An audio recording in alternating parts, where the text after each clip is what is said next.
कहानी की शुरुआत में हमें कुछ लोगों को काम करते हुए दिखाया जाता है, जहाँ पर हम हमारे मेन कैरेक्टर को देखते हैं जो कि एक बड़ा सा लकड़ी का टुकड़ा लेके जा रहा होता है। उसी के ऊपर एक गॉब्लिन बैठा हुआ होता है, जिसकी वजह से हमारे मेन कैरेक्टर की हालत काफी खस्ता हो जाती है। जिसके बाद हमारा मेन कैरेक्टर कहने लगता है गुलामी की इतनी लंबी जिंदगी बहुत ज्यादा कठिन है। सीन शिफ्ट होता है, हमें एक स्टेडियम का सीन दिखाया जाता है और यहाँ पर जो एंकर होता है वो काफी तेज आवाज में बोलने लगता है कि 27 साल की उम्र में इन्होंने चैंपियन का टाइटल हासिल कर लिया है और पिछले 2 सालों से ये चैंपियन बने आ रहे हैं और इसी के साथ ये उनकी 23वीं विक्ट्री है, वो भी बिना किसी लॉस के। एक ऐसा आदमी जिसने अपने रिटायर होने से पहले एक विक्ट्री हासिल कर ली है। The legend Choi Hyun Seok. Scene shift होता है, हमें हमारे ट्रक को दिखाया जाता है। वेल बेसिकली इसे कई एनिमीज की जो स्टोरी होती है वो इसी तरह से स्टार्ट होती है। सो या ट्रक को हिट कर देता है, जिसके बाद हमें चोई को दिखाया जाता है जो कि बोल रहा होता है क्या मैं एक ट्रक की वजह से मर गया? सीरियसली, मैंने जो इतना सारा पैसा सेव करके रखा था ताकि मैं रिटायरमेंट के बाद एक अच्छी जिंदगी जी पाऊं, तो सब कुछ ऐसे ही चला गया। मैंने अपनी पूरी जिंदगी भर इतना सारा काम किया, इतनी सारी फाइट्स की और मैं अंत में जाकर सिंगल ही मर गया। अब हम 30 मिनट बाद देखते हैं चोई सोच रहा होता है कि यार ये थोड़ा बेटर ही है, क्योंकि मुझे इतनी सारी फाइट्स अब करनी नहीं पड़ेगी और मुझे इतनी सारी ट्रेनिंग भी नहीं करनी पड़ेगी और ऊपर से मेरी मौत पर रोने वाला कोई भी नहीं है। तभी हम देखते हैं कि चोई के सामने एक पोर्टल ओपन हो रहा होता है जिसके अंदर से एक लड़की बाहर आ रही होती है। वेल एक्चुअली ये लड़की एक एंजल होती है जो कि बाहर आने के बाद कहने लगती है कि देर से आने के लिए माफ करना triple S class hero. Oh sorry, Choi Hyun Seok double S class hero. मेरा नाम रेचेल है, मैं उन लोगों पे नजर रखती हूँ जो पृथ्वी पे मर जाते हैं। ऐसा सुनने के बाद चोई एंजल से कहता है एंजल क्या तुम इस चीज को थोड़ा और डिटेल में बता सकती हो? रेचेल बताती है तुम्हारे पास 2 चॉइसेस है। सबसे पहला ऑप्शन ये है कि तुम अपनी मौत को एक्सेप्ट करो और अपने रीइंकार्नेशन का वेट करो जहाँ पे तुम एक ओल्ड बैचलर की लाइफ जियोगे, और दूसरा ऑप्शन ये है कि दूसरी दुनिया में एक हीरो के तौर पर जीवित हो जाओ और दुनिया को बचाओ,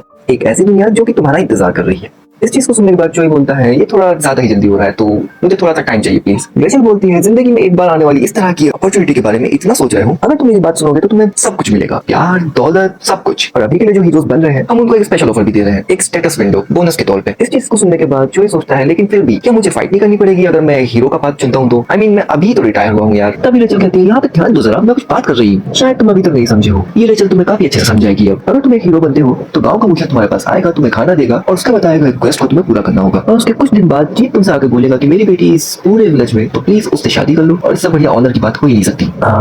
इसके अभी तक पल्ले नहीं पड़ रहा, लगता है मुझे प्लान बी यूज करना होगा। रेचल वहां से जाने की अपील करने लगती है और बोलने लगती है शायद तुम अभी तक समझ नहीं पा रहे हो, इसलिए इस चीज को भूल जाओ। रेचल यहाँ से जा रही है, जो हो रहा है उसे एक्सेप्ट करो और अपने रीइंकार्नेशन का वेट करो। ऐसा सुनने के बाद चोई कहने लगता है प्लीज रुक जाओ, खैर यहाँ कोई गारंटी नहीं है कि तुम अपनी अगली जिंदगी में एक इंसान के तौर पे ही रीइंकार्नेट होगे। ऐसा सुनने के बाद चोई डर जाता है और कहता है कि मैं ये करूंगा। तुमने अभी क्या कहा? मैंने ठीक से सुना नहीं, जरा दोबारा बोलना। मैंने कहा मैं ये करूंगा, मैं हीरो बनूंगा। हाँ तो इस चीज को थोड़ा जल्दी खत्म करते हैं। एक सेकंड, तुमने अभी क्या कहा? जल्दी खत्म करते हैं? अभी? ऑफ कोर्स, इसमें वेट क्या करना, दूसरी दुनिया तुम्हारा इंतजार कर रही है हीरो। रुको रुको रुको रुको, तुम किसी को भी ऐसे नहीं भेज सकती हो बिना किसी प्रिपरेशन के। मैं आशा करती हूँ तुम्हारी जर्नी काफी अच्छी बीते, बाय बाय। पर उसे वहाँ जाना ही था तो उसे इतना क्यों सोचना पड़ रहा था? मैं पहले से इतनी बिजी रहती हूँ।